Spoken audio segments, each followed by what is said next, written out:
Hello guys 38 size ఈజీగా blouse marking నేను చూపించేస్తాను చూసేయండి. ఫస్ట్ అయితే కింద అయితే ఒక లైన్ గీసేసుకోండి. తర్వాత 15 ఇంచెస్ హైట్ అయితే పెట్టుకోండి బ్లౌజ్కి.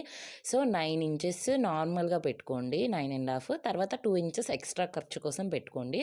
పెట్టుకున్న తర్వాత ఇదంతా ఒక బాక్స్లా గీసేసి neck 3 inches, shoulder 3 inches and arm hole down 6 inches పెట్టుకొని ఆర్మ్ హోల్ సైజ్ అయితే ఇలా నీట్గా గీసేసుకోవాలన్నమాట స్కేల్తో. ఆ సైజు ఈ సైడ్ 6 ఇంచెస్ పెట్టుకొని ఇలా ఒక బాక్స్లా గీసుకొని 1.5 ఇంచ్ అయితే ఆర్మ్ హోల్ రౌండ్ కోసం తీసుకొని 3 ఇంచెస్ అక్కడి వరకు మాత్రమే రౌండ్ తీసుకోవాలండి. పూర్తిగా రౌండ్ తీసుకుంటే ఆర్మ్ హోల్ అయితే సరిగ్గా రాదనమాట. సో ఈ విధంగా అయితే ఆర్మ్ హోల్ రౌండ్ తీసేసుకొని ఇప్పుడు నెక్ డౌన్ వచ్చేసి 10 ఇంచెస్ పెట్టాలి. సో 10 ఇంచెస్ పెట్టేసుకొని 3 ఇంచెస్కి పెట్టుకొని అది నెక్ డౌన్ అయితే మార్కింగ్ చేసేసుకోవాలి. అంతే, ఈజీగా నెక్ మార్కింగ్ అయితే అయిపోద్ది. 38 ఇంచెస్ బ్లౌజ్ వాళ్ళకి, 40 ఇంచెస్ వాళ్ళకి కూడా ఇదే మెజర్మెంట్ సరిపోద్దండి. Like, share and subscribe to our channel Sikol Supraja.